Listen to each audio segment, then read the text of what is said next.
Hello out there to all of my sweet, sweet, sweet little nobodies and nobody-yettes. You know, with a child of my own on the way, I've been reflecting more and more on my own childhood. I've been revisiting the music, movies, and ultimately the mindset of the insane fucking decade in which I was born, and really pondering on what the decade to come holds for my soon-to-be little one. Will my worldviews and overall outlook on life be a lasting foundation for a brand new life to be built upon? Or will the ever-present temptation of an untraveled road be a calling too strong to ignore? Our topic today deals with the utmost extreme of the latter. Pretty sure I can at least take comfort in knowing it most likely won't come to that, but no matter the life she decides to lead, I'll be there to give her a helping hand, even if it's gotta be an unseen one, whether it's teaching her how to drive a manual, or setting elaborate Rube Goldberg-like traps for hobos to fall into. You know why? Because that's the power of love. Power of love is a curious thing. Make a one man weep, make another man sing. Changing a heart to a little white dove. More than a feeling, that's the power of love.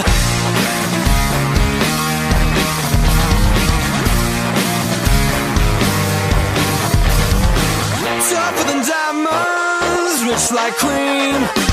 Stronger and harder than a bad girl's dream. Make a bad one good, make a wrong one right. Power of love will keep you home at night. Don't take money, don't take fame. Don't need no credit card to ride this train. It's strong and it's sad and it's cruel sometimes, but it might just save your life. That's the power of love. Hello.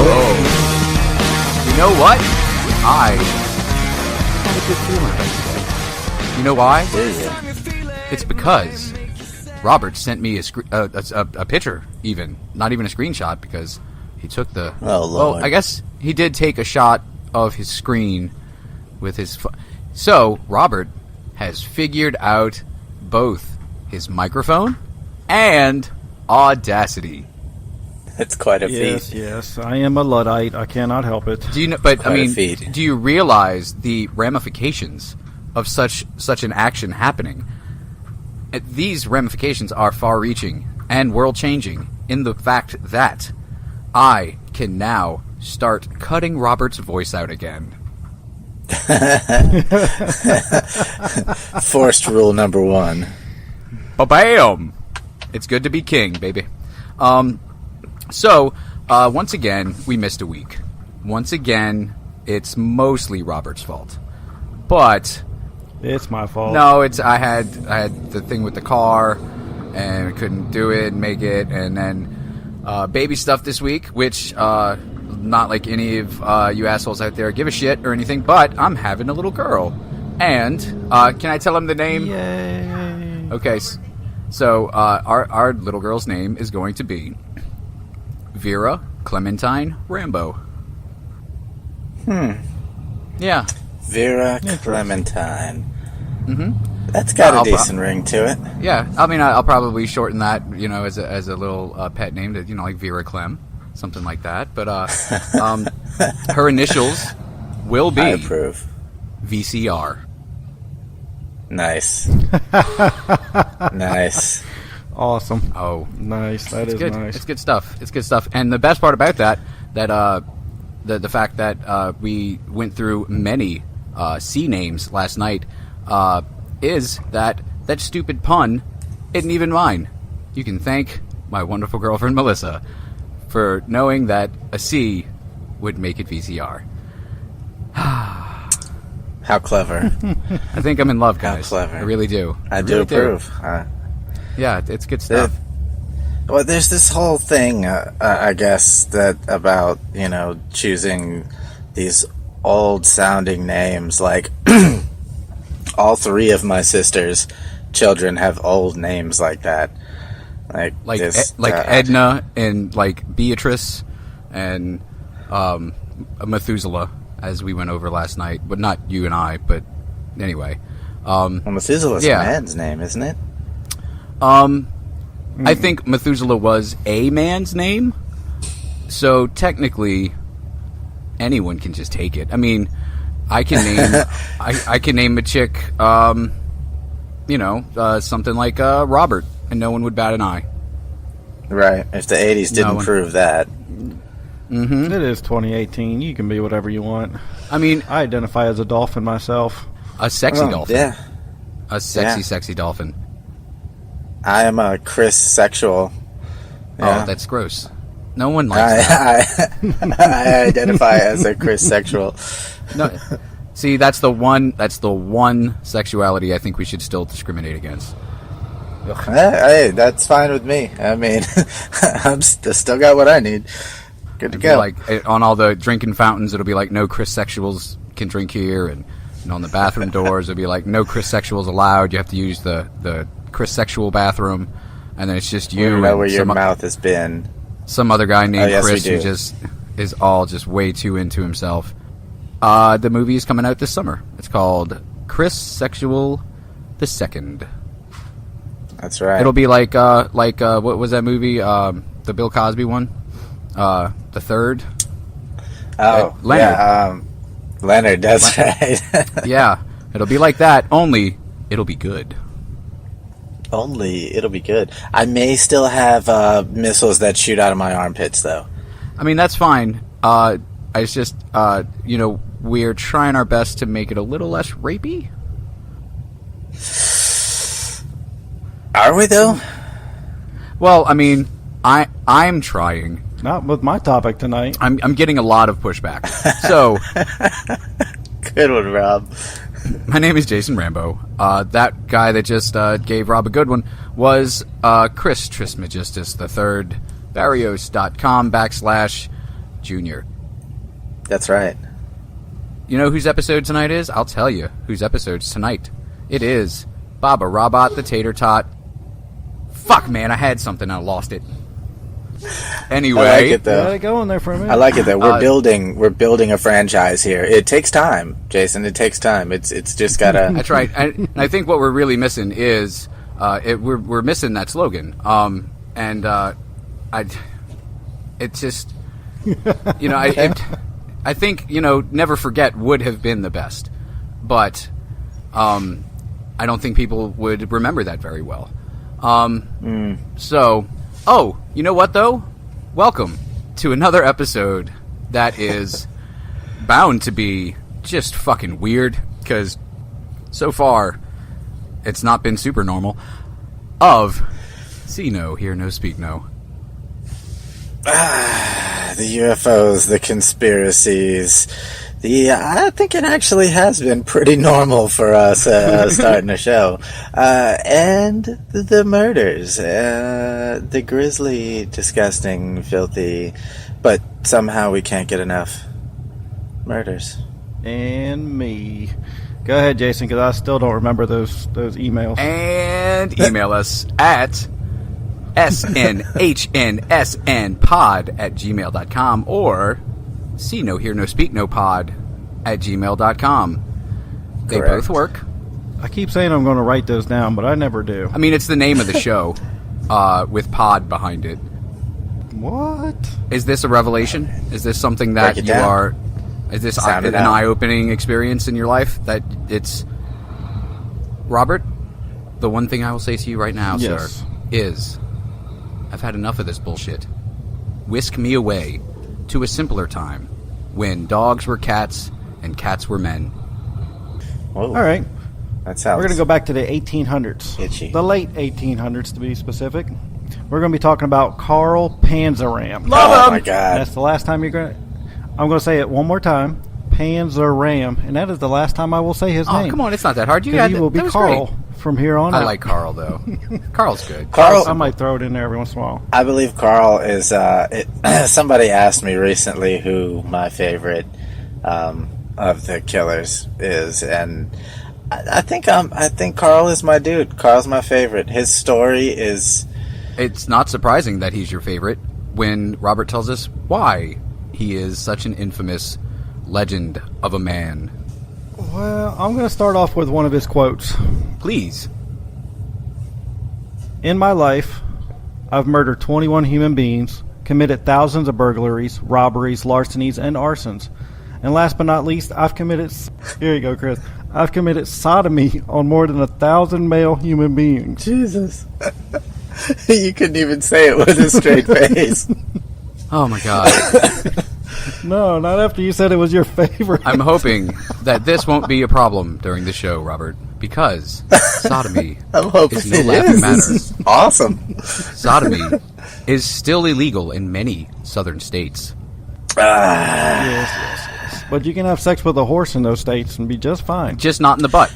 Indeed, and you cannot keep squirrels in your pants for gambling reasons in most states either. You know what I say to that? I say fight the fucking power. We'll change things. We'll change them. I mean, what if I'm carrying them in my pockets? Does that still count as in my pants? I don't... It's more in between the layers of your pants. I mean, I think we could get like a decent lawyer to get you off on that, and then maybe even a better lawyer to fight the case of the first one sexually harassing you by getting you off. Sounds like a job for boxer briefs, indeed. Ba-da-ba-ba-da-ba. Rob? All right. He was born Charles Panzram, June 28th, 1892. It makes him a Cancer, so you know, he's a soft, cuddly, warm, sympathetic kind of person. Light on the planet, I get it. As most Cancers are. Do you know any Cancers? Who, me? My ex-girlfriend was a Cancer, and she could literally have been just called a Cancer. Have you ever known them to be soft and cuddly? You know what I find, though, is I find that Cancers are super in to the star stupid bullshit, and they use that as an excuse to be stupid bitches. And I'm not just saying women. I'm saying men too. I've met quite a few bitchy Cancer men. This I'm talking about astrology. I'm not like hospital Cancer people are always pretty cool. Rob, go please. All right, so I'm not going to focus too much on his family because they're just a bunch of bitches anyways. His dad left when he was 7. He was the 6th kid. He was the last final kid. Wait. After his dad left. Wait. Okay. Yes. Chris, yes. Since Robert already knows, you and I, how many surviving siblings does Carl Panzram have? He was number 6. How many lived through infancy? Oh. Shit. I forgot. I'm gonna say 4 total. So I'm gonna say they lost 2. Ooh. No, they all lived. Oh, damn Like it! I said, they were a bunch of asses. Because at 7, his dad left. I was And going to say within $1, months, Bob. His 2 older brothers left. His older sister got married and left the farm. That left a sister, an older brother, and his mother and him at the farm. And he's 7 years old. I mean, that sounds like a good group of people. So, you know. Sounds like it'd be a pain But, in the ass. things pick up for him. At age 8, he commits his first crime. Sweet. And he gets charged with drunk and disorderly. I mean, if you get them started early, you get them started right. That's what my grandpa always said. Yeah. He meant like getting a job and stuff, but I'm sure we can make that mean getting a drunk and disorderly at 8 years old. I'm sure a lot of 8-year-olds have drunk and disorderly charges. You know. Willie Picton probably did. All right. But, you know, so I'm going to do this chronologically. I'm basically going to tell you pretty much every year of his life something fucking horrible happened to him.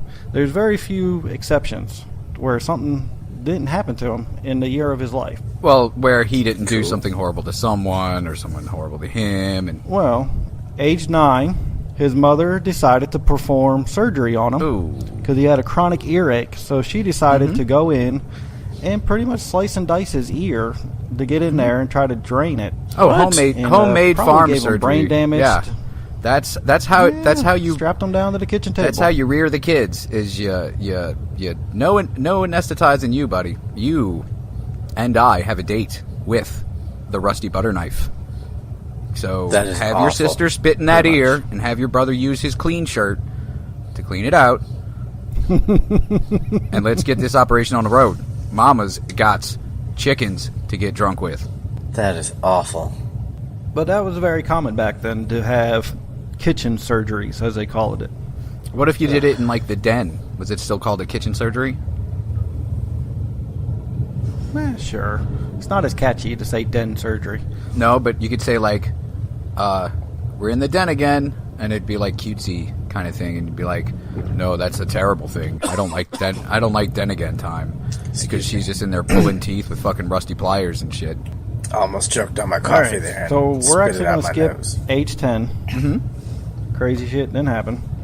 Age 11, he decides he's going to run away. He's tired of working on the farm. He's tired of getting his ass whooped by his older brother and his mom, and pretty much having butter knives and shit shoved in his ear. So he decides he's going to rob the neighbor's house, Okay. which he does. Right. He gets a Colt 45 pistol, Of course he does. a couple dollars, heads on down to the local train station, hops a ride on a train heading west. But he only made it 2 towns away. Ooh.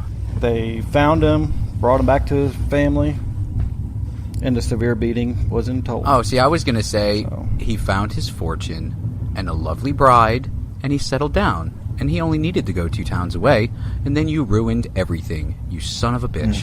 Yeah, no. Severe beatings are going to be a staple in this guy's life for a very long time. Oh yeah, they're like fruits and veggies for this guy. Instead of pretty like much. girlfriends and spring break and stuff, huh? Well, I mean, to each their own, I guess. Please continue. So, of course, he gets prosecuted for robbing the neighbor's house. He sees the same judge that he saw that gave him the drunken disorderly as he was 8. And the judge, of course, remembers him. Sentenced him to, and listen to this shit, Minnesota State Training School. like And, of course, they train Juvie Hall. like they train people to be Minnesota State. got me. Because I would think that they would have that taken care of already with Minnesota. I mean, Minnesota's a pretty weird place, but this place here is where he pretty much picked up his hatred for Christianity because it was run by devout Christians. Right. oh wow. And every night they would make him study the Bible and pray each night. And just for good measure, every morning they tried to beat the goodness into him. I mean, that's how it's done, though, right? Like, I mean, It worked for the Inquisition for almost 500 years. Yeah, I mean, 500 years Yeah, ain't you know. ain't nothing to thumb your nose at or bite your thumb. Just don't bite your thumb Yeah. after you've thumbed your nose, because that's how you eat boogers, and that's not what I'm talking about. Well, I mean, in their defense, I guess, the ones that died from such beatings were probably unsavable in the first place. So, Right, they were probably, gonna be just children of Satan, and Right. when you can't beat the God into someone, you very well can't beat the Satan out of them. I mean, you can try, but it'll be fruitless. that's the thing. That's it exactly. All right, there's several main themes that are going to ride through this. One, severe beatings, quite often for him. The other is his, I don't give a shit what you're going to do to me. I'm going to get you back, and I'm going to get you back every damn time. And it doesn't matter what it cost me. And if you try to hit me again, I'm going to hit you right back again. Nice. And it's just to never give up, always fighting. Indeed. So, he worked in the kitchen while he was at this state training school, which And- I don't know why they would put this guy in the kitchen. And he's 10 years old? I really don't. Is it? No, he's 11. He's 11 now. Okay, gotcha. I'm So just he worked in the picturing officer's filthy kitchen. hands. Yeah, no, because they've been in butts all day. So he would pee in the soups. He would pee in the coffee. Pretty much pissed in anything he could. He would masturbate into the ice cream. I mean, that's why they always had the creamiest, fluffiest ice cream around. I mean, you can only do that once a day, though. You got to choose your target wisely. Kids would get out of it after they trained to be whatever state they wanted to be, and they would be like, I look everywhere, and I cannot find the ice cream like they had in the fucking training school. Like, it's driving me crazy. This salted caramel, I think, is what it was. It's the salted caramel that's ice gross. cream, and I remember them having a really good pea soup.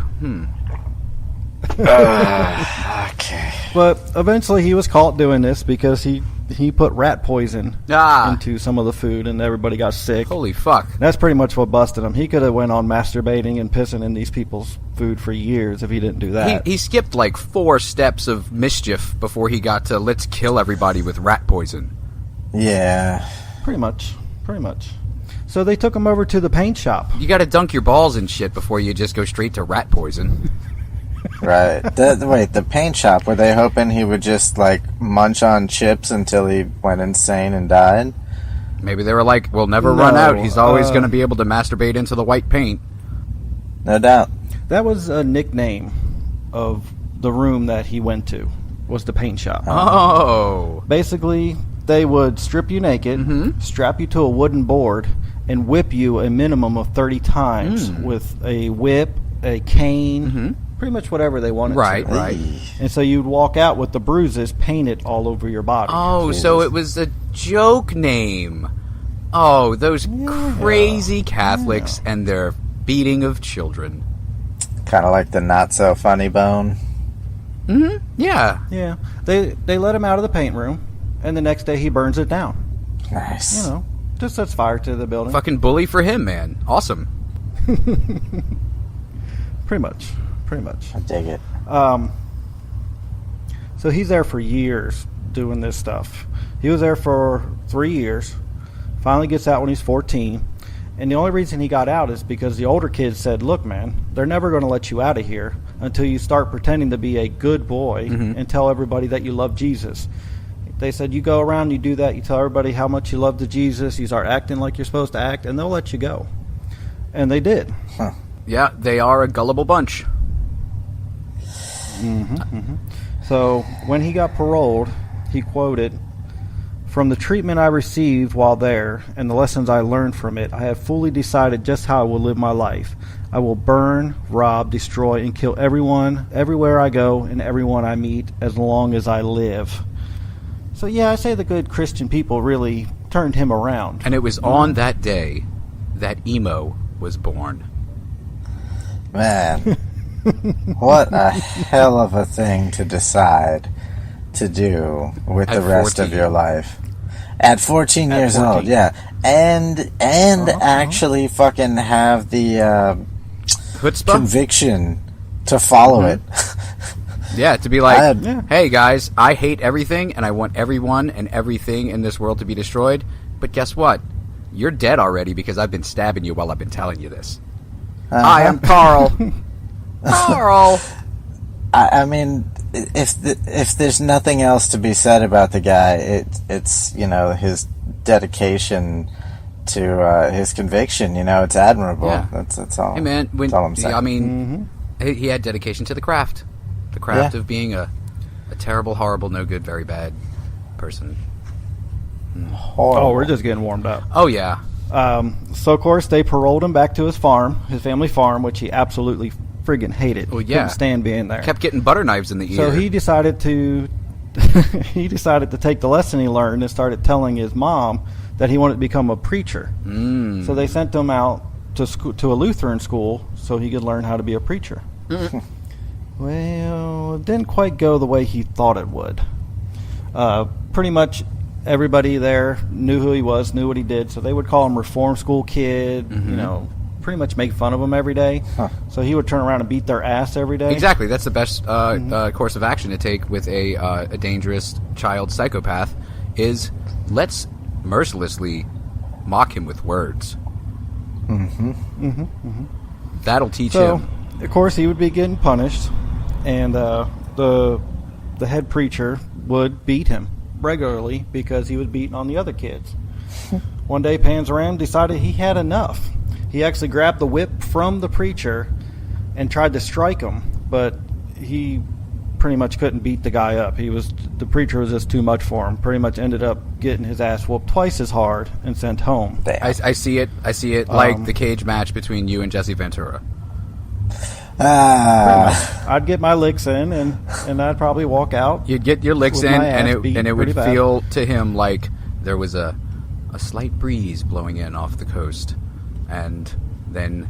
Oh no, I fight dirty. And then you would wake up in a hospital 12 days later, saying, "Who drove a bus in? What is this?"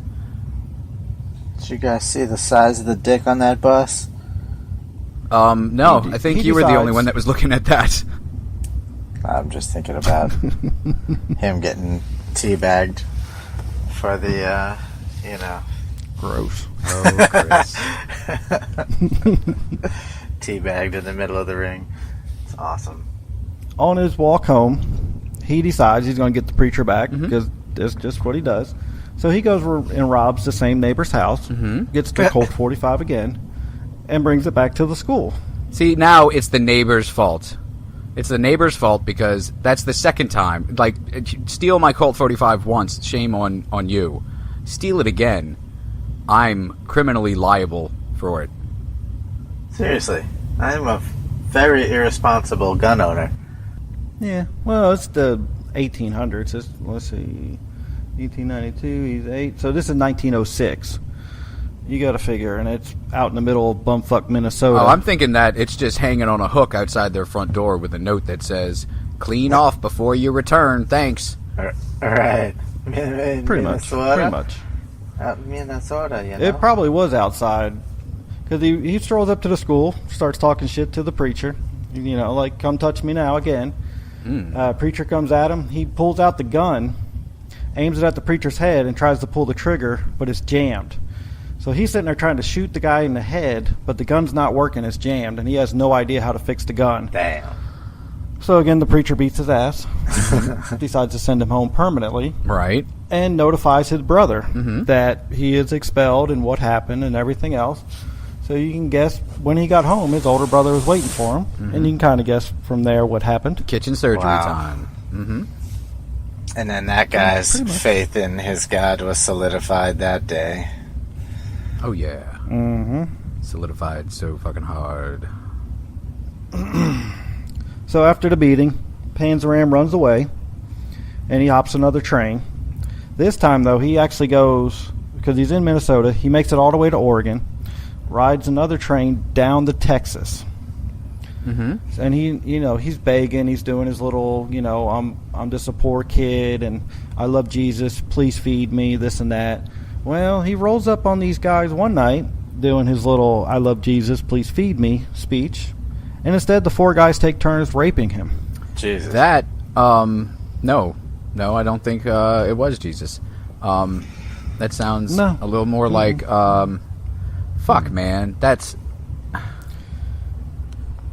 He later recalls it as, he actually recalls it fondly in his later days. He says, those were the days when I was learning the lesson that life teaches us all. It made me what I am today.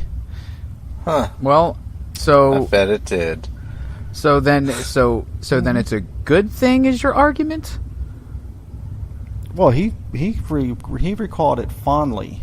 Years later, he looked back on it and, didn't think it was a horrible experience, which it probably was at the time. Are you sure you didn't read that wrong and he didn't remember it fondling? No, definitely fondly. I think 3 different sources. It's like after so much time has gone by, and after so many more fucked up things that I have done and seen and been a part of and done to, yada yada yada. Like, you could look back on a memory like that and be like, I guess it really wasn't all that bad, huh?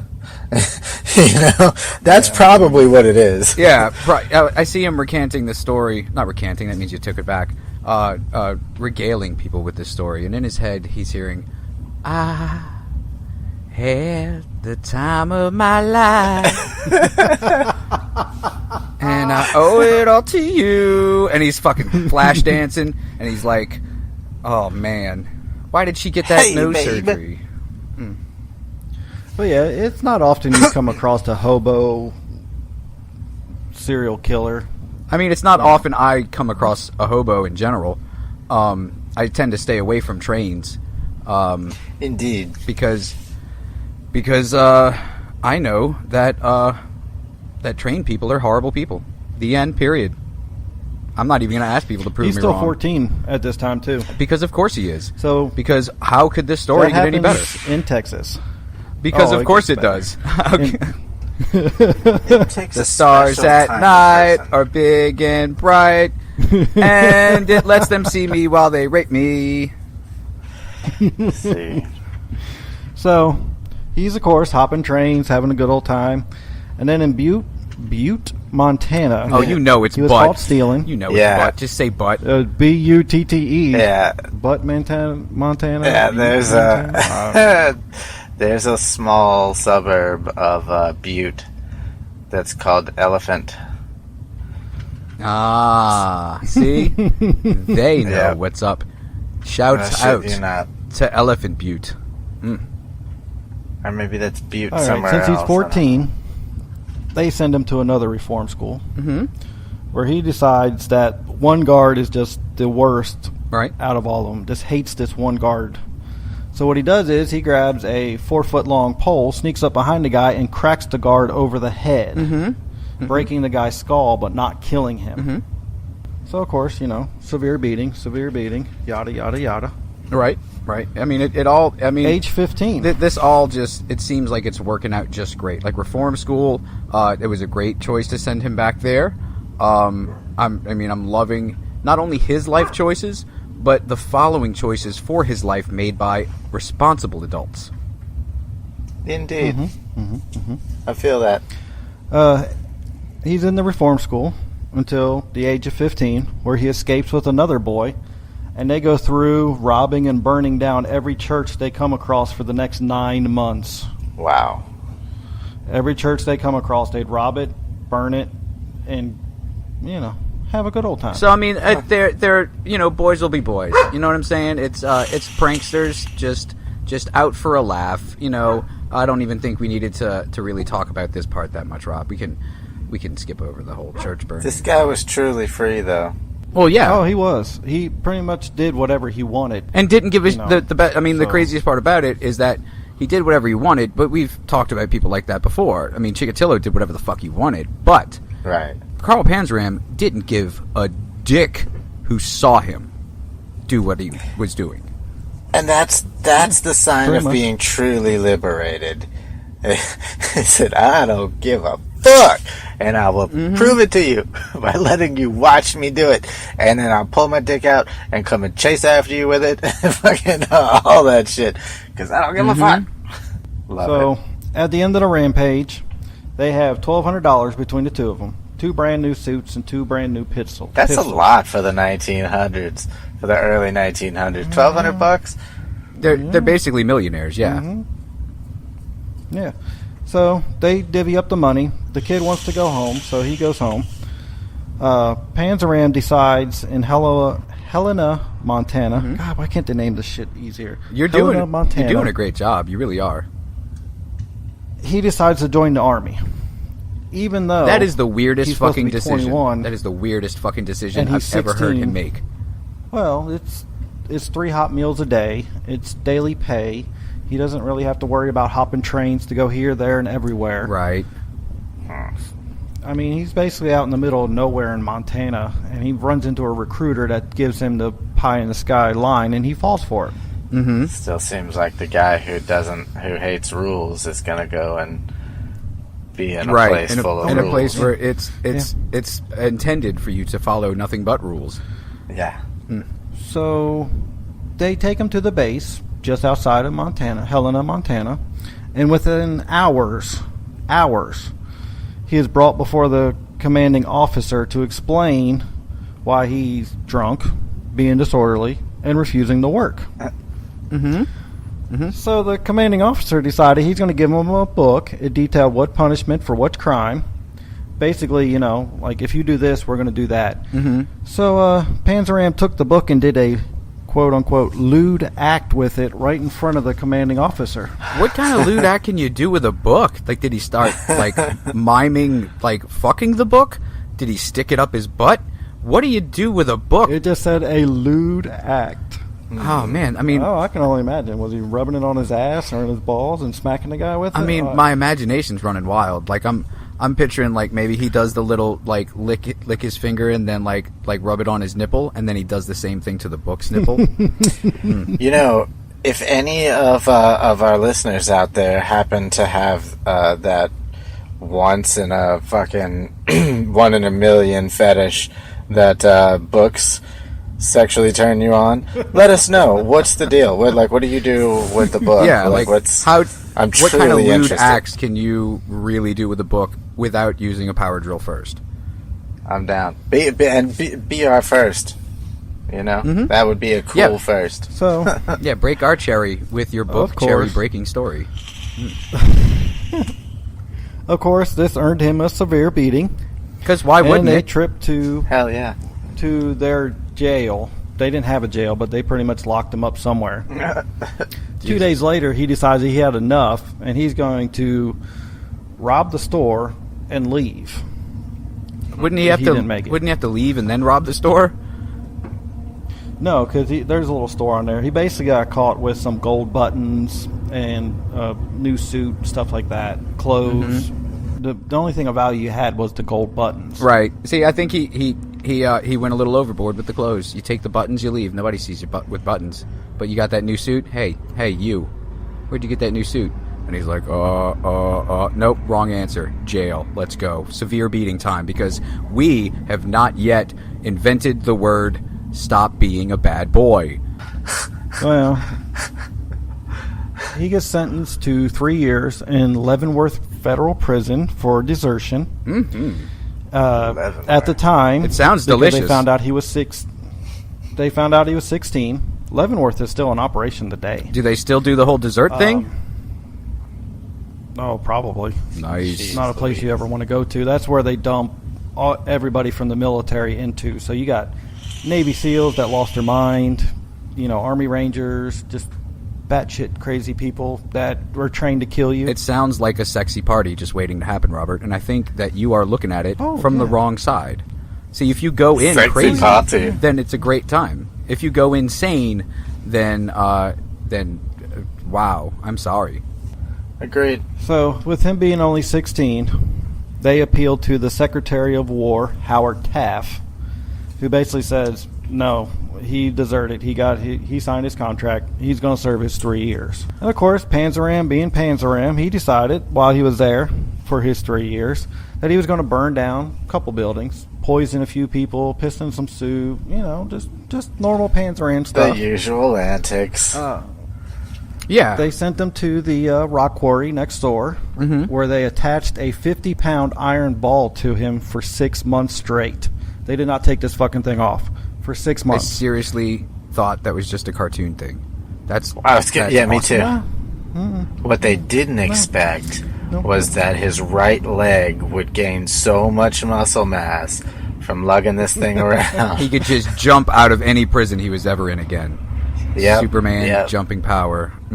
But the landing part was the hard thing. That's the key. Oh man, I can only imagine. So, a couple years go by. He's breaking rocks all day. He's carrying around a 50-pound fucking iron ball. He leaves at age 20 at a lean 190 pounds, 6 foot, ready to fucking go Panzram. 90 Okay, of those see, pounds now, I right looked it up. right The there. average height. The average height back then was 5'7". Oh wow! So he was a towering man. Yes. Because I'm 5'7", Yes. and I'm short. Are you really? Yeah, I'm 5'7". Yeah, You little nugget muncher. I got a big old dick He though, was Chris. just a little bit over 6 foot.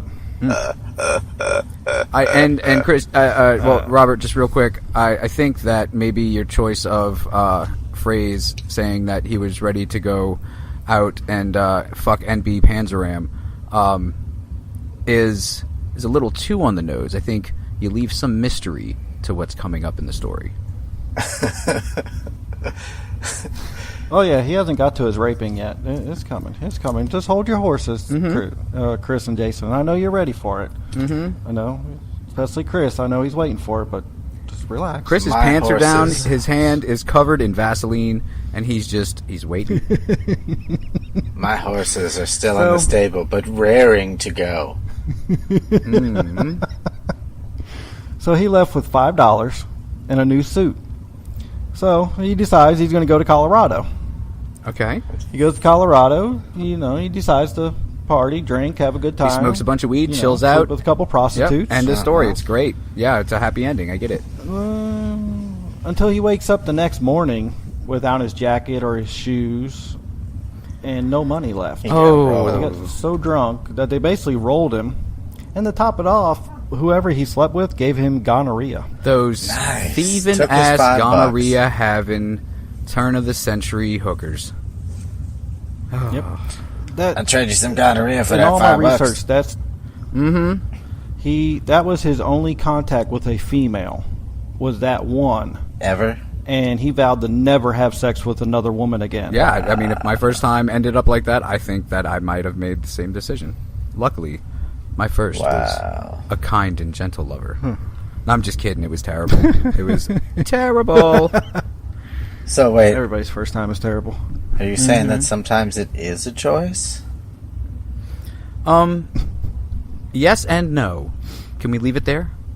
Yes. I was just fucking with you. I just wanted to see what you would say. I know that was wrong. I apologize. Continue. We're terrible. So he goes back person. to his hobo lifestyle. Oh man, I want a shirt that He says goes back to his hobo lifestyle. lifestyle. I'm telling you, this just sounds awesome. I'm picturing him with one of them like sticks with the little bandana tied around the back of it. A and he's just bindle. kinda Yeah, a hobo. chugging along. A hobo bindle. Yeah. How much shit can you really fit in a bandana, though? Like Not they much. look like I'm just wondering how. it must have I been a don't know the name gypsy of that. bandana that like would hang down after you tied it around your head, would still like hang down past your nipples and stuff. I oddly know the name of many things. Like I knew what a garrote was. I know what a bindle is. That's My true. brain is full of stupid bullshit that will never be of any use to me or anyone else other than me knowing the name of a specific stupid thing on this stupid show. Me too.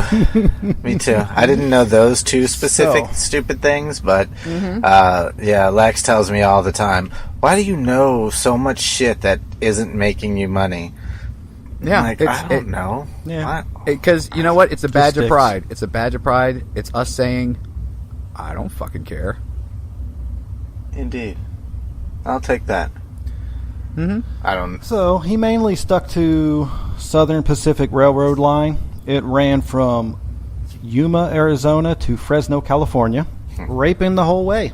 I see him just singing to himself in the morning, walking down the tracks to jump the next train, just being like, I rape 2 boys in the morning, I rape 2 boys at night, I rape 2 boys in the afternoon. It makes me feel alright. I've got a quote for you. I rape 2 boys. I've got a quote for you. And time of peace. And I was going to finish that. Just it started getting really long, and just saying I raped 2 boys. It's killing me a little inside. And I know the quote you're about to say, and it's. If it were in a movie and this was a bad guy saying this, you'd be like, holy fuck, that's the baddest fucking motherfucker ever. What? But knowing that this dude actually... Go. He was quoted as saying during that time, if I came across another man that didn't look too rusty, I'd have him raise his hands and drop his pants. I rode them all. Old, young, tall, small, black and white. I didn't care as long as it was a human being. Wow. That's some fucked up shit right there. Yep. As long as they don't look too dirty, I'll be rubbing shit all over me. I'd be Like, shitting my fuck. pants all day, every day, and I'd be telling Wow. all of my little hobo friends to do the same. I'd be like, yeah, we That- stink, but that Panzram dude ain't gonna butt rape you. So, and then you know which one of your friends you gotta stay away from because he wipes really well. And he's just That always is- looking out the door expectingly, like he's tying yellow ribbons around shit and everything. That is special All right, and let's awful. see.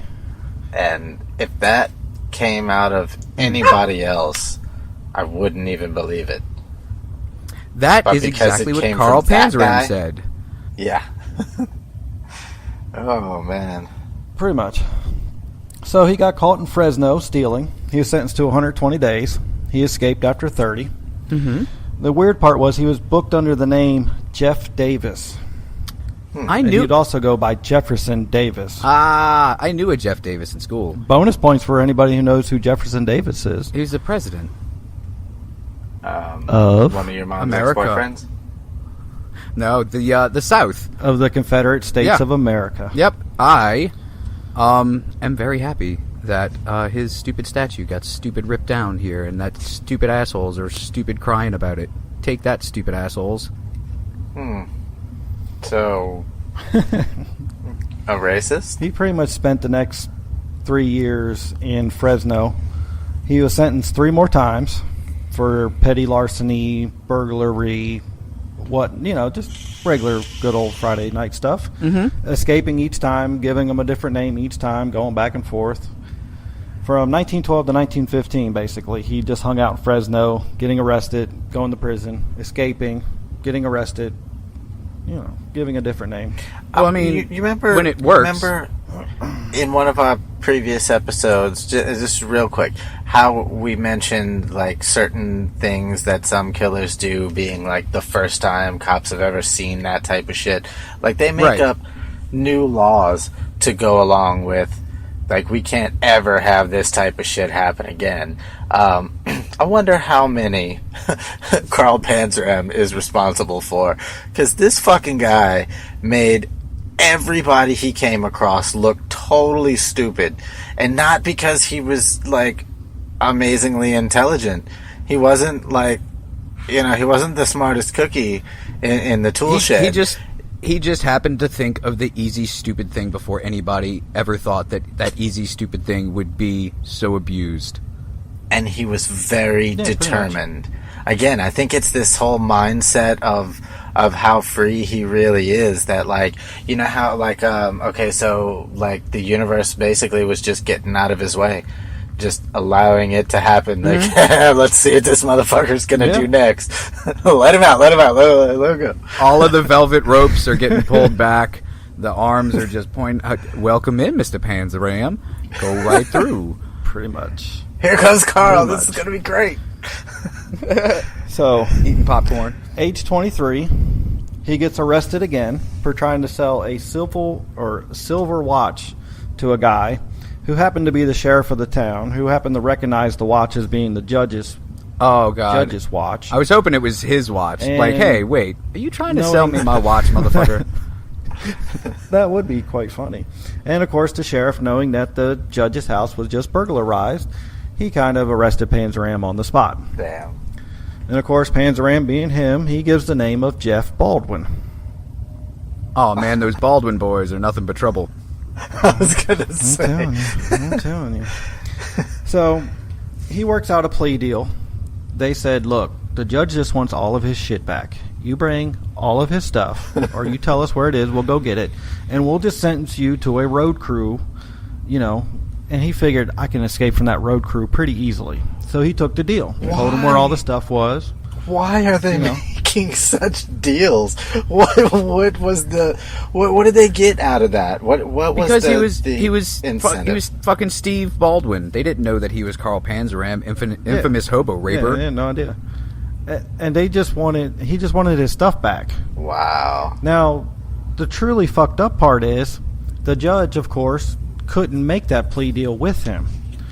So when he goes in front of the other judge who actually sentenced him, he gets a 7-year sentence. Oh, shit. Because he didn't honor the plea deal. Judge basically said, I ain't giving him that shit. He's getting 7 years. Oh, ba-da-ba-ba-da-ba. Ha! And, of course, him being him, they put him in the county jail waiting for him to go out to the state prison. He escapes from the jail cell. And instead of running away, he bars all the doors because the jail is in the courthouse and trashes the entire fucking place. I mean, he rips shit off the wall. He dents.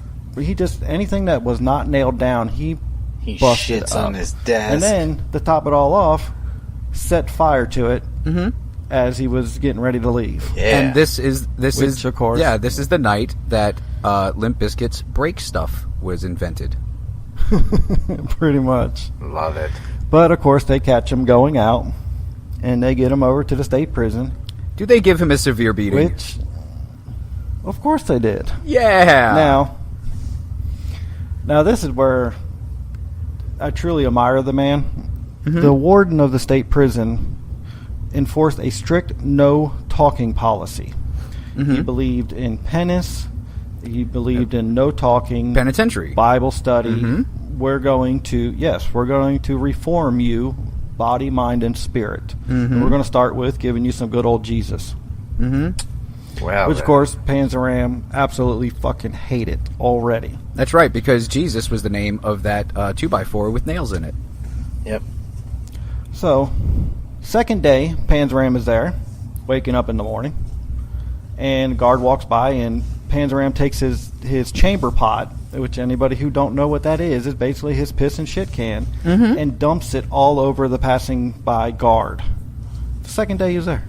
Well, I mean, Just unsuspecting guard walks by. You got to take the first day to unpack, so. That's true. So that gets him 30 days in the hole, and of course, severe beating. Of course, he starts to plan his escape. And of course, they know what he did to the county courthouse. They know he escaped from the jail cell, so they watch him like a fucking hawk. So he decides, well, if I can't escape, I'm going to get this asshole fired. And I'm going to make him look horrible, so I'm going to get everybody else to escape. He got 2 guys to escape, which, of course, the warden was reprimanded because he lost 2 prisoners. Right. He knew Panzram was behind it. So he decided to strip Panzram naked, bolt him to a door, and turn a fire hose on him. Full blast. Ouch. Ouch. Yeah. At summer camp one year, on the last day, like, we had just, like, a free day where, it's like a water gun fucking goddamn World War, right?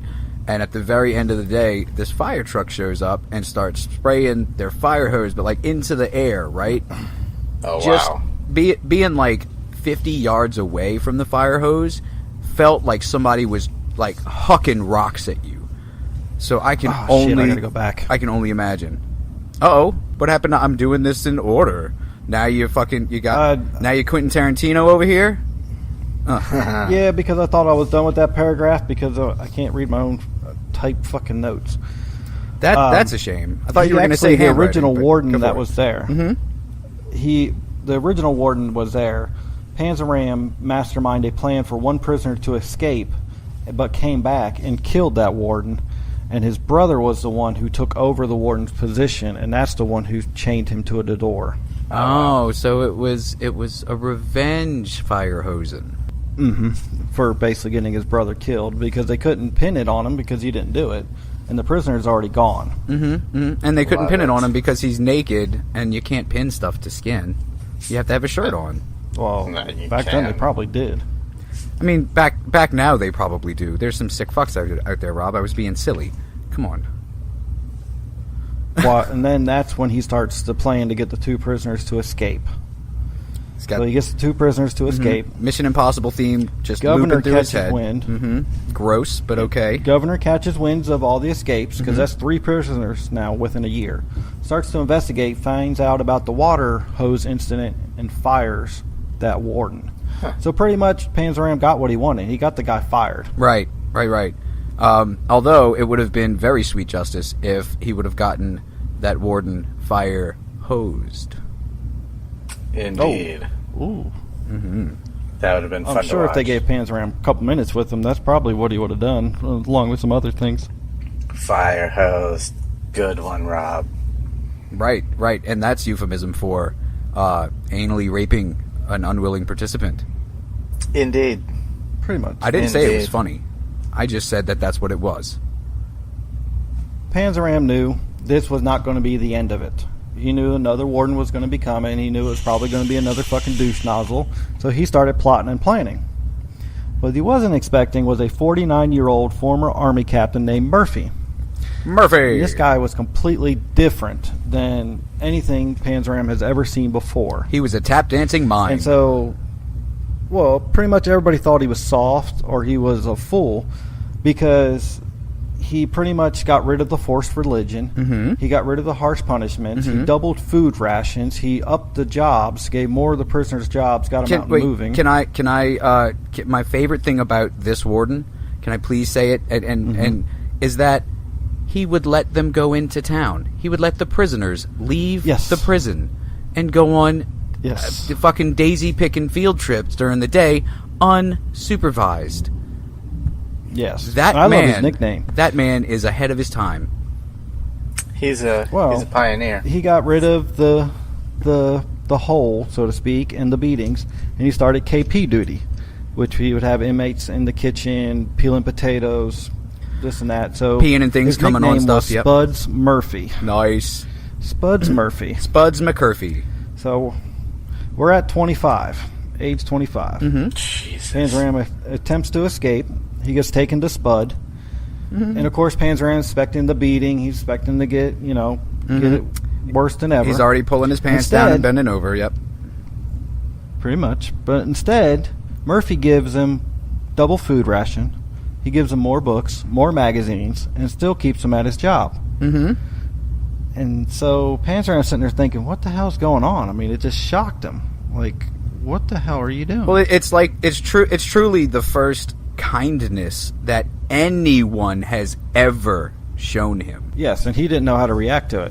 When literally all you know is hate and violence, when somebody shows you kindness for the first time, I would have to imagine that it would feel like, okay, what's this motherfucker planning? Like, it would have to feel like hate and violence to you, because that's so completely opposite from your daily I'm going to get hit with something and I'm going to hit something. Pretty much. Makes sense So, to me. It's weird. Second attempt, he was caught sawing at his bars. He's taking the Murphy again. And this is where Murphy comes up with the idea of letting Panzram go to town as long as he was back by dinner time. Right. And like I said, everybody thought he was fucking crazy. like Robert means actually go into town and do stuff, not just like go to town on some dude's butt. Oh, yeah. I mean, He so the probably next did day, that too. Spud is actually there to open the gate to let him out personally. Fucking high fives him. He's like, all right, pointing at him, you're my boy. And Panzram's like, yeah, that's me. This is a trap, right? This is fucking Pretty much. crazy. But remarkably, you think he'd run. He's hopped trains for the past 10 years. Right. Off and on, just on. He comes back. And not only does he come back, he goes straight to the doctors in the infirmary and say, give me a full examination. I lost my fucking mind because I came back here on my own accord. With cookies. Oh, What's man. wrong with me? I Snickerdoodles. brought cookies Pretty much. and chocolate milk for everybody. And this went on for months. He'd go out, have fun, this and that, until one day he decided to get drunk and he missed his curfew. So he already knew he was going to be in trouble, so he decides, why not? So he hops a train and heads out of town. A week later, they catch up to him because he stole a bike in a couple towns over. And he actually pulls out a gun and starts a firefight and starts shooting at the police officers. Oh, my Jesus. First time ever, he actually starts shooting at a police officer, because almost every time he's like, yep, I did it. It's me. Take me away. I'm going. But this time he actually put up a fight because he said he would rather die and get shot and killed by the police officer than to go back and face Murphy. Because he's so knew, ashamed. Yeah, he knew that he let him down. Like he'd get back and Murphy would like, he wouldn't even be able to look him in the eye, be like, you know what? I'm not even angry. I'm disappointed. Yep. And he would cross his arms and he would walk away. And then Panzram would be like, but I'm sorry, and is there anything I can? And Murphy is just like, no, it's okay. You do whatever you want to do.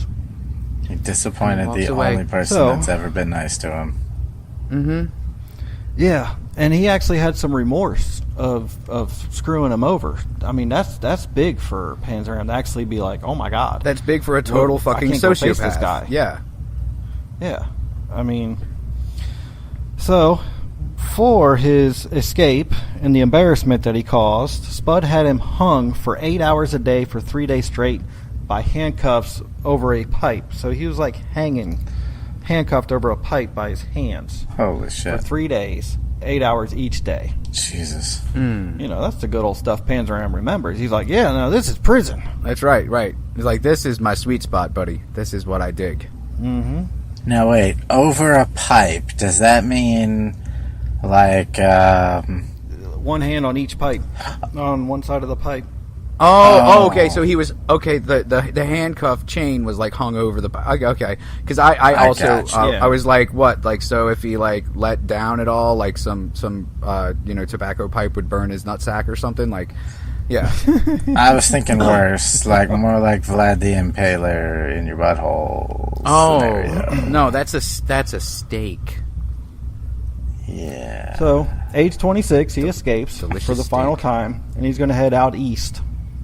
He doesn't pop up again until age 27. So, however long it took him to get from fucking Montana to the East Coast. That's a long fucking way, dude. That's like 3,000 miles. Yeah. It's a long way when you have to stop and rape every man that you come across. That's what I was going to say. Now think about it. He's already raped everybody on the West Coast, all the hobos on the West Coast, and now he's going to rape across the country. That's a lot of. It could take some time. This is where you're going to sit back and go, man, this guy had a sweet fucking life when you think about it. I mean, no one wants to do the raping or the murdering or any of that shit. But when That he joins might be better than the a beatings. ship on a crew. This ship went to Chile, Panama, Peru, and then finally ended up in Scotland. See, the last place I'm okay Where with. The first three are just too hot. No, thank you. So wait, he did. So Panzram, How did he get on the ship now? He joins just the joined crew. the crew. Yeah, he gets He's a working. job. Yeah, he's Oh. working on it. Yeah. He just joins up and he gets to sail through Panama, Peru, and ends up in Scotland. When they get to Scotland, he decides, I'm going to rob this whole fucking ship.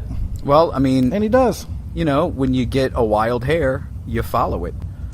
That's why you got to follow So it. he did a short prison sentence in Scotland for robbing the boat that he came over. Of course, it was Gross. pretty hard for him to find another crew. To So come he over. decides he's going to head south. He's going to go through England. He's going to go through France. And then finally, in Germany, he finds a ship that he can sail, that they accept him on, to sail back to the U.S. He's literally going on world tour. That's awesome. Yes. From South America up to Scotland, through Europe. I mean, so, Raping all the age way. 28. I mean, age 28 is where we are at on this guy. I mean, can you imagine all this shit happening to you before you're 28? It's a never Like I said, ending I- All around party. the world. Like, I've had an interesting life, but I haven't even raped a man. So he is certainly racking up the points in that category. Man, this guy And then, every age day. 28, Every day is a party. he commits his favorite crime. Is it sodomy? Church burning. No. Okay. Because it seems He like robs a he house. likes that one. Oh, yeah, he likes that one. But this one is sweet because it encompasses a couple things. He robs a house, gets $40,000 in jewelry, $3,000 in cash, a .45 automatic Colt pistol. Yes, he does. And the last thing he comes across is Liberty bonds. Yep. Registered to W.H. Taft. Yep. Former President Uh-huh. William Howard Taft. The guy who gave him his first fucking prison sentence and said he's going to serve his 3 years in Leavenworth. He just robbed his house. And Nice. he got his gun. Now, his gun, his money, his jewelry, and his fucking Liberty bonds. Oh, and he took a shit in the top tank of the toilet. They Upper couldn't decker. find what that smell was for a while. Why? Where's this brown water coming from? So I keep scrubbing it, but something's wrong with the pipes, dear.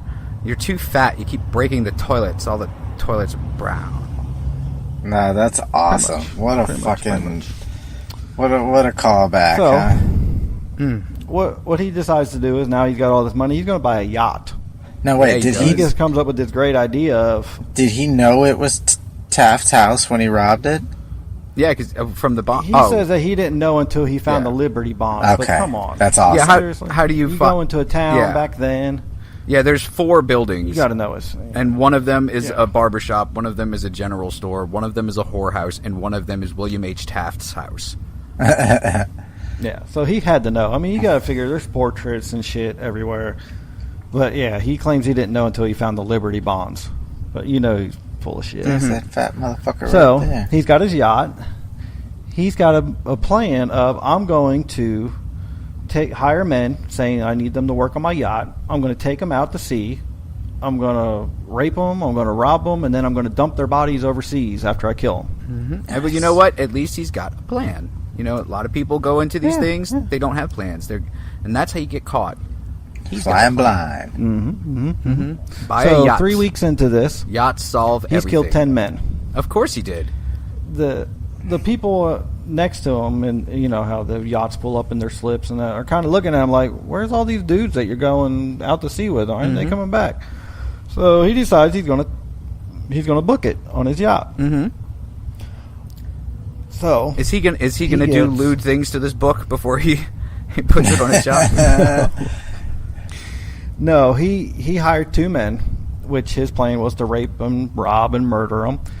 But of course, everybody was catching on, so he needed them to sail. Mm-hmm. So he's sailing out, and what he would do is, unfortunately, he was coming down to New York, and he wrecked off the coast of Atlantic City. So you got these 3 dudes shipwrecked off the coast of Atlantic City. They finally get rescued, and they pretty much think they're lucky stars, because otherwise they probably would have been raped, robbed, and murdered, and not always in that order. Mm-hmm. They could have been killed, then raped, then robbed. Well, I mean, that's kind of the more preferable, I think. If all 3 have got to happen, I think I want it to go that way. Well, I mean, there's less opposition that way. You know, the other 2 will definitely wait their turn. Am I being a selfish lover? Is that not okay? I don't think so. I think you're going for efficiency. Mm-hmm. You know, I and mean, in that, I think that's understandable. I mean, what's the fastest way from point A to point B? My death. Let's do this. Yep, through your butthole. All right. So, age 29. Dude's only 29. Already been around the world. Already raping, murdering, hoboing. You know, just living his life the way he wants to live it. Murdering people with William H. Taft's gun. Yes. All around the world, So- buttholes pucker for me. So he served.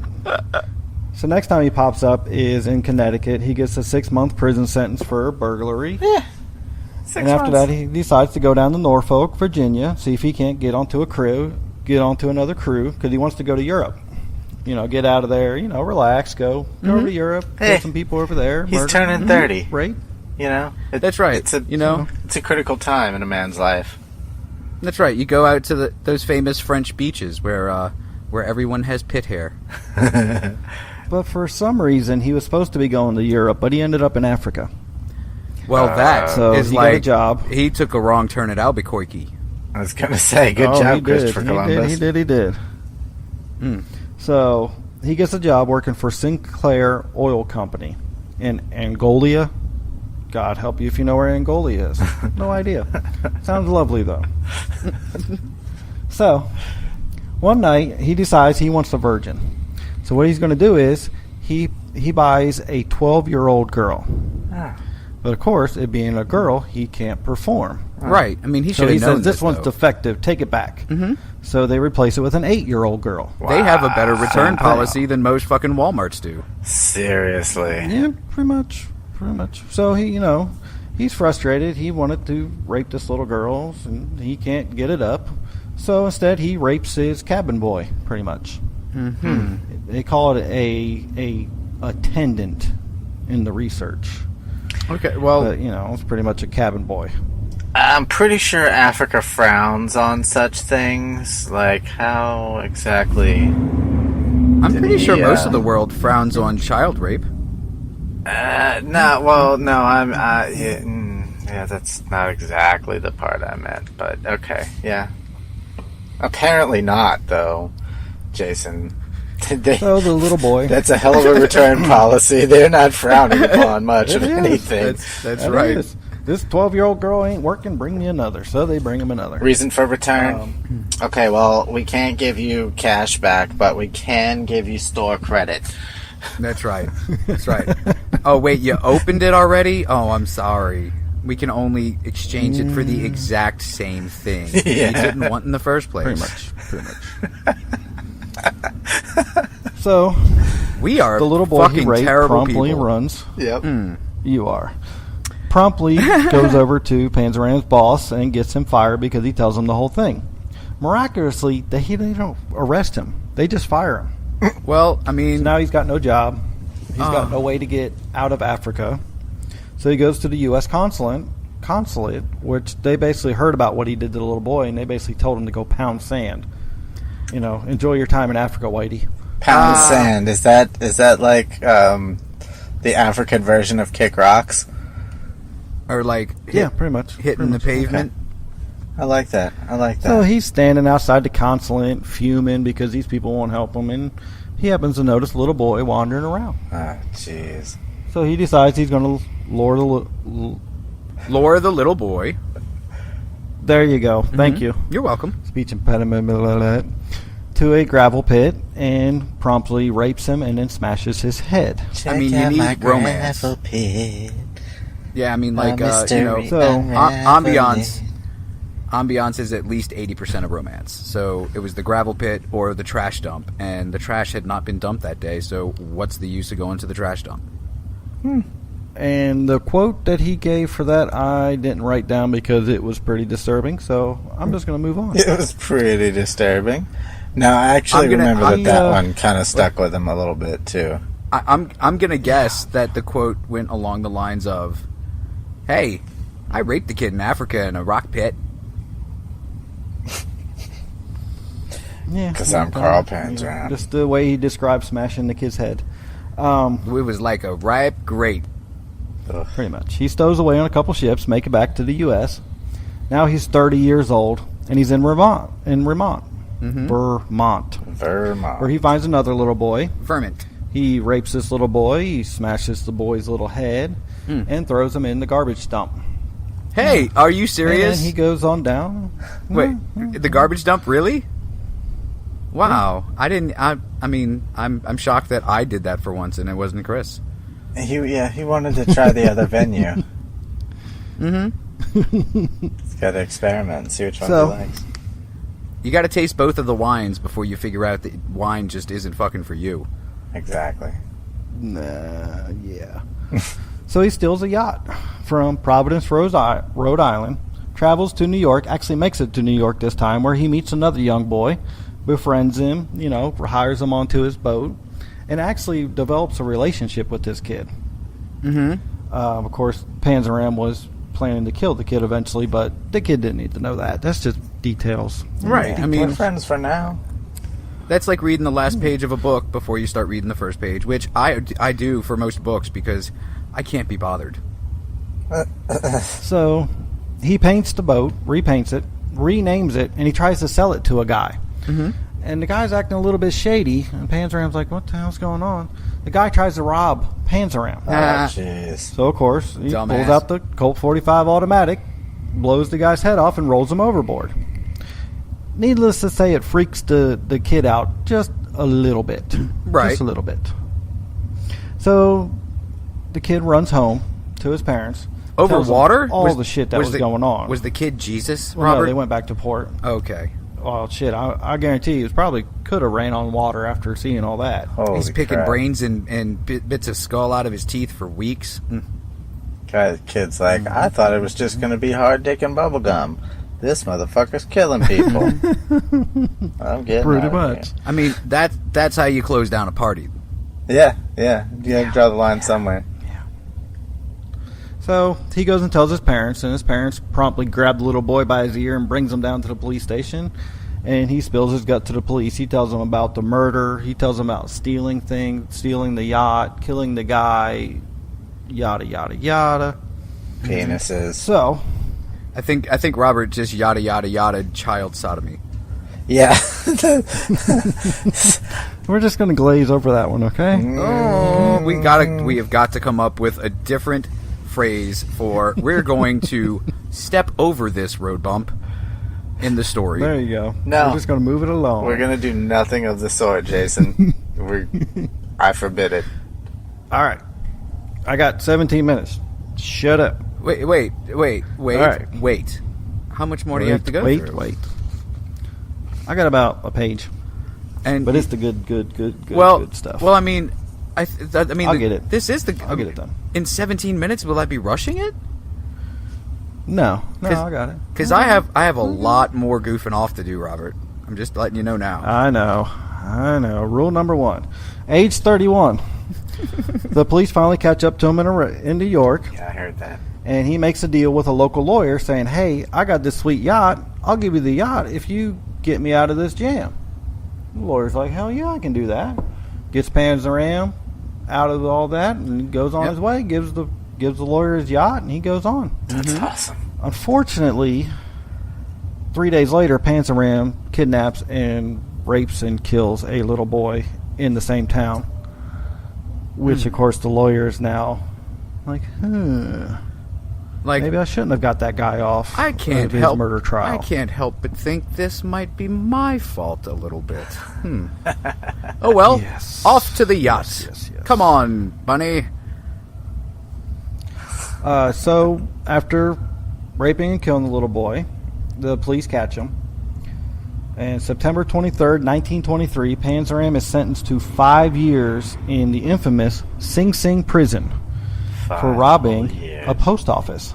He gets away with the rape, gets away with the murder, gets 5 years for robbing a post office. That just seems excessive. Well, I mean, hey, you know, if one of those crimes has to be a federal one, I'm glad it's the post office one. So, Gotta set but an then again, example he somewhere. used the same false name that he used in Oregon. And Oregon's like, hey, he still owes us some years. So they put a hold on him. So once New York's done with him, they're going to ship him to Oregon. You give a different fake name every time, you moron. You're the one pretty much. that perfected this. Now you're fucking it up. So he tries to escape and ends up falling 30 feet, breaking both legs, both ankles, and both feet. Holy shit. Spends 14 months in the hospital. Yep. And walks with a limp for the rest of his life. Like- Just pretty much hobbled the guy. Like, it looks like you could pick him up and just set him on top of any horse at any time. Kind of like But this. you know, he's laying there laid up, both legs broken, but he's got time on his hands. So he comes up with a plan on how to steal millions of dollars, how to bomb trains, and start a war between Britain and the U.S. Jesus. The crazy part is the psychiatrist who wrote the book on the guy years later said, yeah, the plan's actually pretty good and probably would have worked if he would have put it into action. Holy shit. It's terrifying. He's an international terrorist, but not for any political or religious reason. He's just an asshole. I fucking love this guy so much. I was about to say, he just super, super, super loves butthole. Well, and So- one of the best parts about it, though, is that, like I said, he's not some kind of super villain genius. It's just early 1900s, so everybody's dumb, and he just thinks of the craziest shit and tries it. And of course it works, because nobody expects that anybody's gonna think of this shit, let alone try it. What the fuck? Yeah. Perfect pop culture analogy. It's like he is in Idiocracy. When Yes. he walks, he's walking out and he's like, oh no, I'm supposed to be in that line because I'm supposed to be released today. Yep. And they're like, oh, stupid, you're in the wrong line. Get out of here. Pretty much. So, Thank you very much. age 36, even though Oregon has the hold on him, he gets released. They really got a hold on him. So, yeah, they do. So he's going along committing robberies and burglaries and larcenies and all the good stuff. 18 days later, he ends up murdering a man in Baltimore. A couple more robberies. I'll be there in tomorrow DC. morning. Well, Oh, if you meet a man named Carl and he loves butthole, yeah, run. you should Oh, I not do my go best somewhere not to alone meet with him. anyone, Named Carl, I get it. So especially named Carl. now he's heading back west from Baltimore. He gets to D.C. and he gets arrested for robbing a border house, Oh, he didn't make it very far. and actually gives his real name. It's the first time he gave his real name since 1908. Wow, I'm surprised he still remembered his real name. Seriously. Yeah, you're talking 15 years. This dude's been given fake name after fake name after fake name, and he finally just says, "Screw it, it's Carl Panzram." It literally He does have sounds a like pretty cool last name, though. he ran out of fake names. Like he's like, I made up all the fake names I could. Last time I gave one, it was one I'd already used. So there are obviously no other fake names on the planet. So here's my real name. Hi, I'm Carl.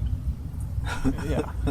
And recognizing who the guy was, and pretty much did a little research on the guy, figuring out that, they decided they were going, and it depends on which source you look at. Several sources say that he was hung up by his hands to where his toes were just dragging the ground. So basically he was tied up there, and he'd have a doctor check on him every hour or so, just make sure he ain't dead. Wow. And they basically hung him there until he confessed to killing 2 little boys. Holy shit. I had my money on he was viciously beaten. Yeah, another source said that they pretty much just beat him and beat him and beat him until he confessed.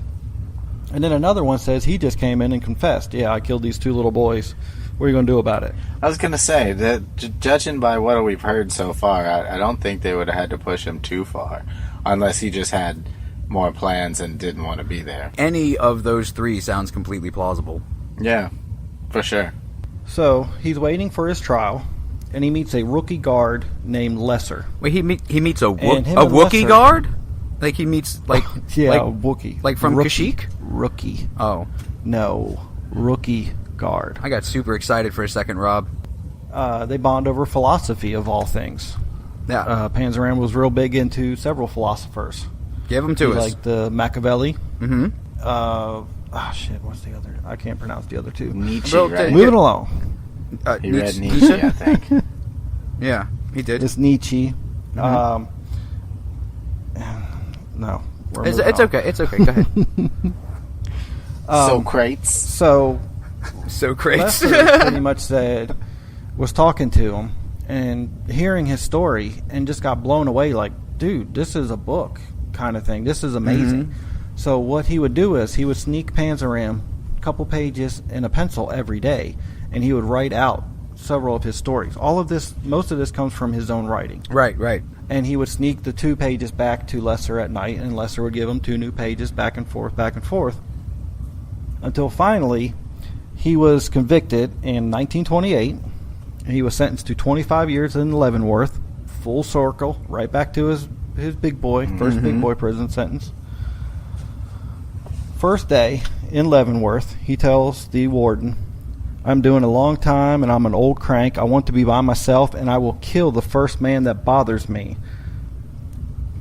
So they took it serious. Fair enough. They put him in the laundry where he worked by himself, basically with 1 guard. Yeah, I would take him serious too, because everything that man says, he does. Pretty much. But the problem is they still have a guard in there with them. And of course, Panzram don't like the guard. Of course, not. why would he? And it's kind of weird because he writes Lesser a letter. They continue to write back and forth. He writes a letter and says, I'm getting real tired of my job. They won't transfer me, but in a few days I'm going to get transferred. He's like, So- the guard's name is Ted, and I fucking hate guys named Ted. I'm going to kill this motherfucker. Pretty much. So the next day after this letter is dated, he gets a pipe and he beats the guard over the head until Bernie Mac would say, till the white meat showed. Ooh. And I mean, just slaughtered the guy with this pipe. Just beat him and beat him and beat him. Ooh. I mean, that's where the tasty meat is, but still. Yeah. Hey, Chihuahua. So they charged Panzram with first-degree murder. Shocking. He refused a lawyer. He entered a plea of not guilty and challenged the judge to find him guilty, which the judge did, Interesting. and sentenced him to hanging. Right? See, I would have challenged him to, like, a break dance off. Oh, yeah. Yeah, I mean, why not? See Now- what he's got. At that point, yeah. Now, him and Lesser are still writing letters back and forth. Lesser has this stack of papers. He's sending it to psychiatrists. He's sending it to doctors, professors, anybody to read this stuff. And they're all asking him, why is everyone sealed with a kiss? Pretty much. But he finally gets Dr. Menning, who actually says, yeah, I'll go and talk to the guy. Why not? I mean, it's interesting. I read his letters. Mm-hmm. So he goes and meets with Panzram in person. Mm-hmm. Now, Panzram is shackled. He has 5 guards all around him. And that's when Dr. Menning decides to get a little cocky. And he says, you really don't want to hurt anybody. You're not going to hurt me. That's when Panzram leapt forward, pretty much scaring the shit out of everybody, as far as his chains would go, yelling at the doctor, take these chains off me for 3 minutes. I'll kill you right in front of these guards before they could stop me. You won't have time to be scared. Nice. That scared the shit out of me. I had plenty of time to be scared. Yeah, after Dr. Menning changed his pants and his underwear, he went on with the interview.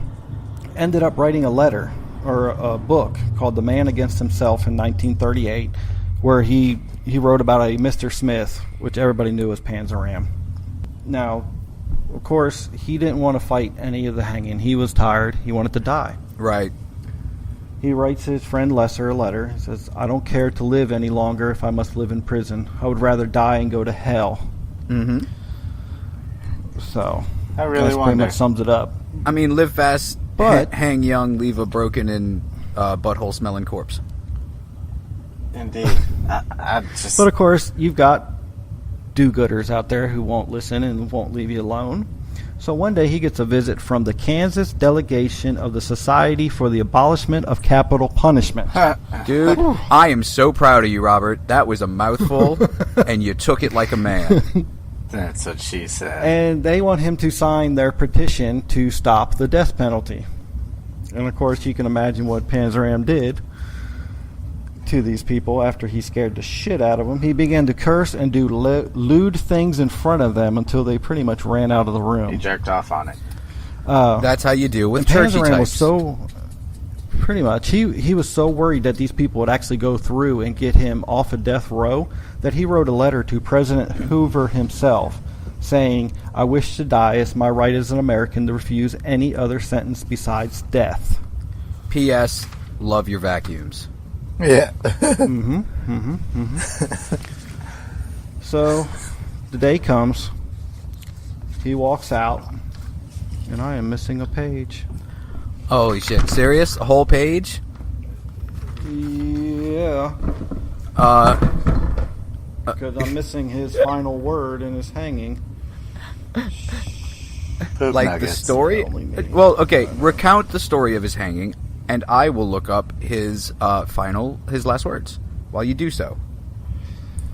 It's pretty much as basic. He just walked out. They asked him if they had any last words. He said nope. And they pretty much hung him on the spot. Well, why the hell am I doing a Google search, Rob? Because he had some fucked up last words. Well, But you just said nope. Robert, Yeah, he did have last words. Robert don't know nothing about nothing. Hold on, I got it. You got it? Yeah, I got it. Oh, yeah, this is a good one. So, when asked for any last words, he responded, yeah, hurry it up. You hooser bastards. I could kill a dozen men while you're here screwing around. Love it. And that is Carl Panzram. Fucking love it. From his first incursion with the law at age 8 for drunken disorderly, all the way up to brutally killing a prison guard at the age of 36. He lived how he wanted, he did what he wanted, and pretty much did whatever he wanted, anywhere he wanted. Went around the world, hopped train to train. Literally even died how he wanted. Like, he had complete and utter control over his life. And that's my story. I admire the crazy bastard. I admire his chutzpah, like I said earlier, but Chutzpah. I will condemn his acts with Well, my sure. words. Yes. Bad, Mr. Panzram. Bad. No, don't touch. Hot. That little boy's butt is not for you. But he's like, what you Neither just is said, that old hot. man's. Come on, man. No, Neither man. is that hobos. Pretty sure they're all for me. I see Yeah. my name in bright lights on Broadway. That's what I call buttholes, by the way, is Broadway. The world is full of butts. So, That's it. Robert, Told you I could get it done. no, that was fucking great, man. Like really, I've always been fascinated by Panzram. When I first really started getting into the whole true crime serial killer thing years ago, there's a really good documentary on him where they go through a bunch of his writings and they tell his story. And the crazy thing about him, though, is that even though the psychiatrists that met with him and the prison guard that had this rapport with him and got his story, they believe every single word of it. Like they said, this man is telling us exactly what happened with his life. His victim count is still from anywhere from 5 to 22. I would absolutely err on the side of fucking 22 because this man was proud of not only what he did in his life, but how he lived it day to day. And he didn't mind telling you exactly what he did. I got up this morning, I rolled out of the train, I brushed my teeth with some rocks that were on the side of the tracks, I raped a young boy, then I smashed his head with the rocks I brushed my teeth with, and then I had breakfast. Yeah. I agree. That this guy lived so free he had no reason to lie. But maybe that's also just as much reason to lie, because what the fuck difference does it make? I don't give a shit about nothing. Exactly. But you have to say, what if he was spinning a tall tale yarn and this is what came of it? God damn it. Either way, it's a hell of a story. Yeah, absolutely. But there's so many is it corroborating Yes. facts in his stories that are easily checked and are true.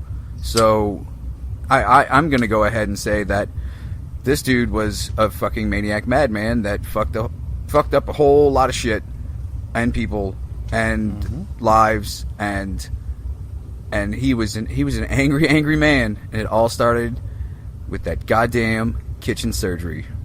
The really real deal, this guy. Which With the good people. that is it's the new show that I'm pitching to Netflix. It's called Kitchen Surgery, and it's like the Great American Bake Off or whatever the fuck it's called, but it's jamming knives into younger people. They don't have to be children, but it has to be a parent doing it to a child of theirs, and it has to be A, needless, B, cosmetic. Beautiful. Oh, that's how mine went. Yeah. Netflix My mom will not pierced my return ear. my calls. In the kitchen, My though? mom. Was it in the kitchen? We're like right outside the kitchen. Not a kitchen surgery. Does not count. You cannot be on the show. Fuck off. All right, well. You tried. I just auditioned. listened to another, like, when your mom asks you into the kitchen and she's holding a knife in her hands and you don't smell any food, run. Episode of See No, Hear No, Speak No. Indeed. The UFOs, the conspiracies, lots and lots of butt rape. And murders. And me, Baba Robot Tater Tot. And just remember, kids, this is Chris's favorite serial killer. Yep. Just ponder on why. And yeah, because we're not going to tell you, because that would ruin the surprise at the end of the book, where the pop-out says, surprise, it was butt rape all along. So what does that say about me, I wonder? Countdown! 3. We'll never know. And a 2. And a middle finger to the world today. 1. Bye-bye, kids. Good night. See you later. Good night. Until next time. That's the power of the light.